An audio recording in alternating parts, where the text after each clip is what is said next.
My name is Larry Bohlen, and I'm pleased to join you today. Thanks for joining our session. Thanks to Sassafras for hosting it. Really appreciate that.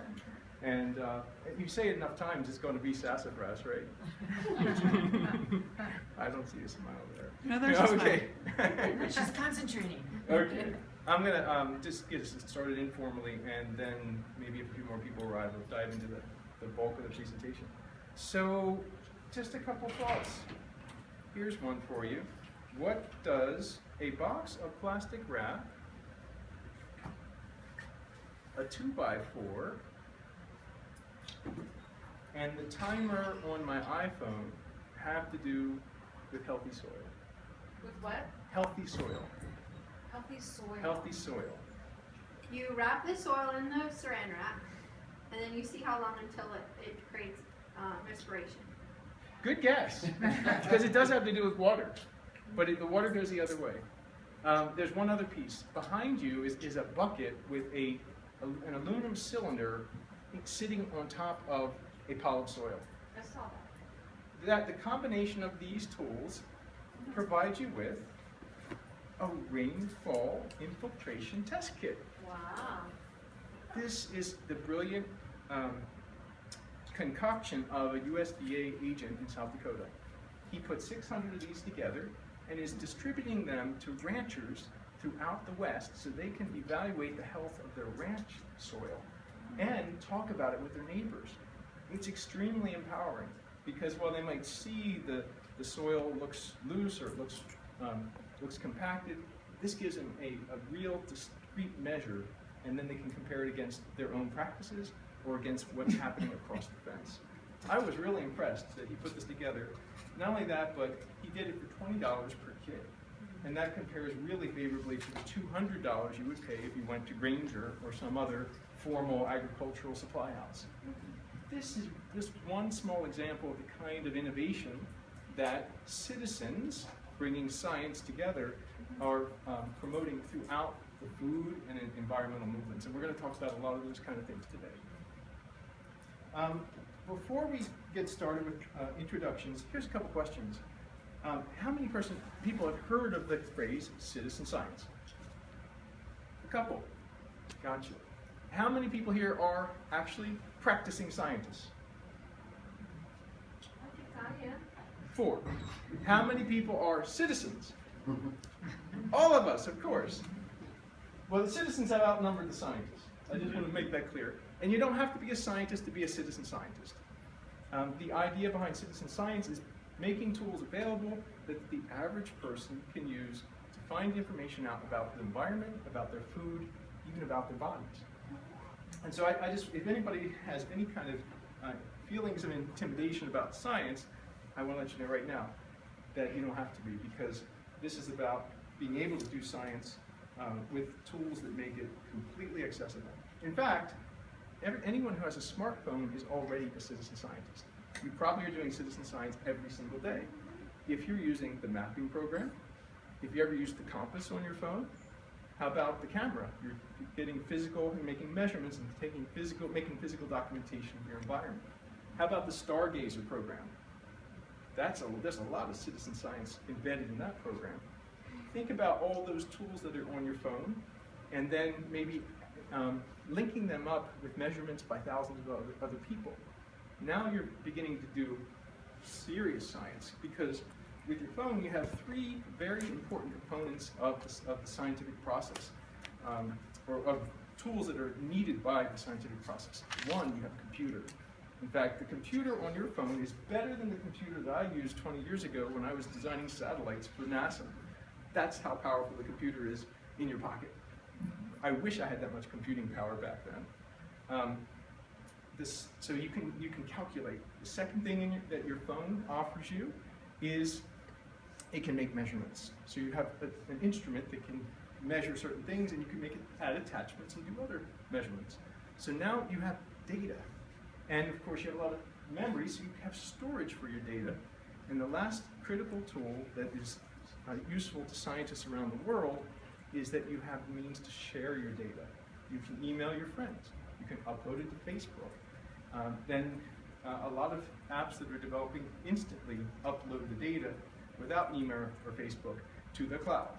And it's stored with the aggregation, the collective data of all the other thousands of people who are participating in whatever program has been set up for you.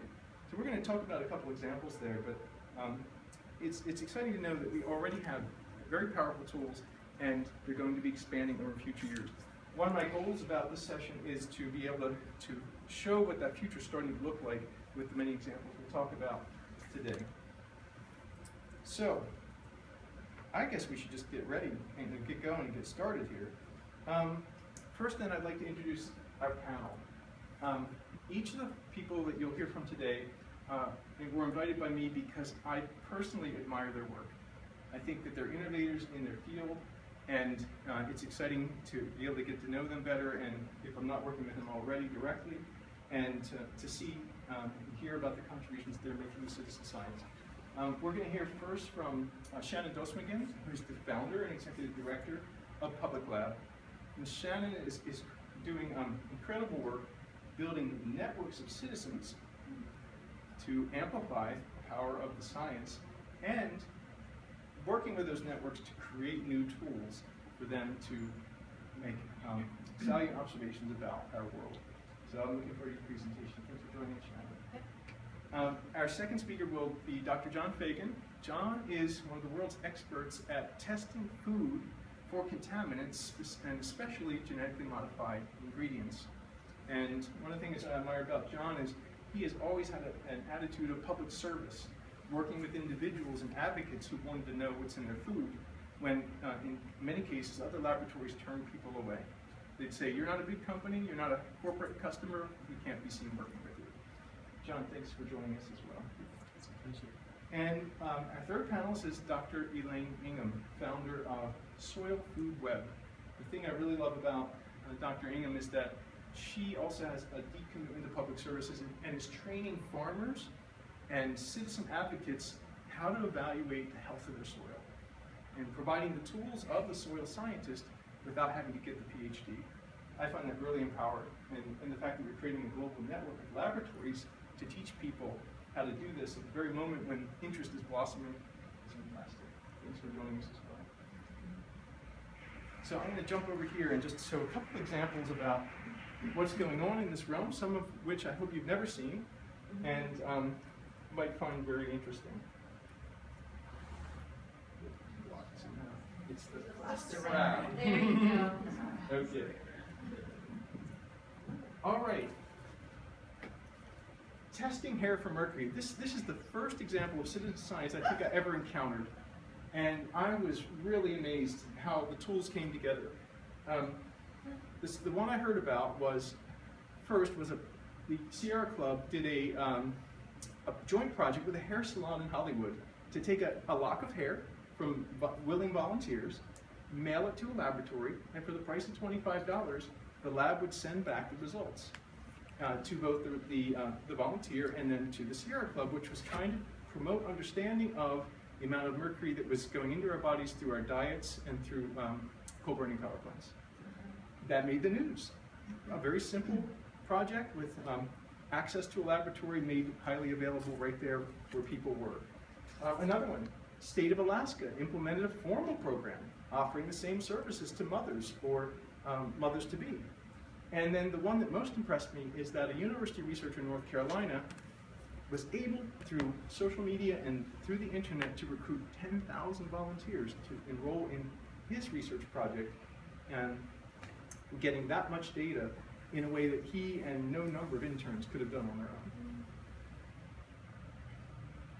Here's last night, I was just Googling around to see if anything new has emerged, and sure enough, these key fobs I've never seen before. They're called Clarity.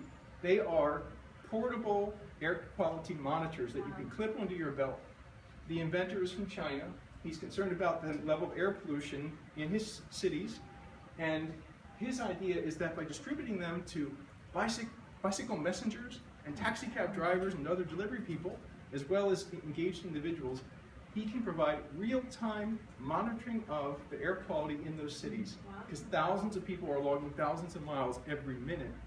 And then it automatically uploads the data, and you see the yellow zones around the city. It tells you if you are sensitive to air pollution, whether to avoid that, maybe reroute, or maybe wait till later. The other one, AirBeam, is a similar concept. It came out earlier as a Kickstarter campaign. You can probably see the writing on the wall. I think the key fob is going to prevail between the two devices because the other one's bigger, even though it is portable. The next device, which is really intriguing and has been a powerful tool, is called the drift catcher. It's a pesticide monitor, and the thing I really love about the drift catcher is if pesticides, airborne pesticides, the kind that are used on strawberry fields, methyl bromide, they're invisible. The drift catcher will take an air sample, you send it to the lab, and you get your result back. It's making something visible that is toxic and invisible. It gives you a power over your environment that you didn't have before. They've actually used this to hold large farm operations accountable in California. This one I came across about a week ago, and it's the most related to the theme of our conference. A team of researchers, I'm sorry, it's just to give you an idea of where it is. Northeastern University has made an announcement. They're looking for volunteers to collect soil samples and mail it to their laboratory. Just like the mercury testing, they're engaging thousands of volunteers to get a data set that they couldn't get on their own. Here is one of the most appealing things, especially for the funding community. If you want to help someone do a study that needs 10,000 data points, and they cost not even more than $25 a piece, what's the price tag? $250,000. Now, there's a spectrum of how to do that. On one end, it could be $250,000 from just one foundation.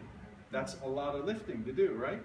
On the other hand, 10,000 volunteers at $25 a piece, that really distributes the cost as well as the labor. This kind of citizen science is enabling projects that actually were never completed before. I want to show you what's on the horizon. I'm going to show a 2-minute video of a device that's been produced by a team of physicists in Israel. It is a little monitor it's a miniaturized spectrometer, which is normally a benchtop instrument. It's impressive in the concept, and although its execution I'm a little skeptical about. So I just want to let you know we have not arrived with the Star Trek tricorder yet. It's not going to give you just very, very, very sensitive results. For instance, it's not going to tell you if there's pesticides on your apples or if your polenta was made with genetically modified corn. We're not there yet, but you can envision taking a few steps and getting there someday. So I just wanted to put that in perspective, but it is pretty impressive. It can tell you, for instance, the protein content of a slice of cheese. It can tell you whether a pill is aspirin or Tylenol.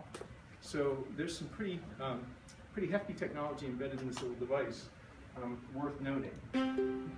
The technology at our fingertips can help us do amazing things. It can help us navigate the world, know which restaurant to book tonight, or know what song is playing on the radio. But when it comes to the actual stuff around us, if you're not sure or just don't know, well, you're on your own. SCIO is the first molecular sensor that fits in the palm of your hand. It scans the molecular fingerprint of an object and provides relevant instant information about its chemical makeup. You can use it to log the chemical fingerprint, record it, and share it with your friends. Imagine if there was a way to know which watermelon is sweeter. When is that avocado going to ripen? How many calories, carbs, or proteins are in that shake? How your plants are doing? What's in those pills you were taking? Imagine if there was a way to know the chemical makeup of everything you come in contact with. The applications are endless. SCIO uses a tiny optical sensor called a spectrometer, which absorbs light reflected back from an object and breaks it down into a spectrum. The spectrum is then sent to our cloud for analysis, and our algorithm sends back the result to your phone in real time. Spectrometers are used today in labs around the world, but they are too large and expensive for everyday use. SCIO is a tiny spectrometer that can be mass-produced at low cost. What's exciting about SCIO is that it empowers us all to explore new frontiers right under our noses. You don't have to be a scientist, you just have to follow your curiosity. And every time you scan, you're helping to build the world's first database of matter. That has tremendous implications for research, for medicine, for education, for our food system, and for our environment. You can also get our development kit and build applications of your own. Join the journey. Get your own SCIO. Explore more.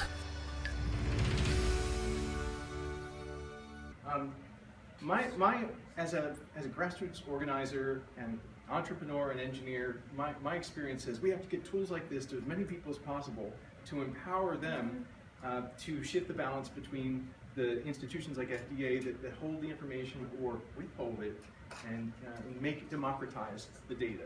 So this is why I feel very excited about that. I'll just share one other big picture set of ideas that come to me about citizen science, is some ABCs and DEFs. Citizen science is eminently affordable. It's one reason I think it's worth pursuing. It builds community. The act of getting the citizens together, working together to capture that data, creates relationships that lead to change. You know, we here in the room, we're not just about educating, we're also about advocating for positive change. And I think the citizen part helps you do that. The third part distributes effort, meaning it spreads the work out and the cost. And that's significant if you want to get big projects done.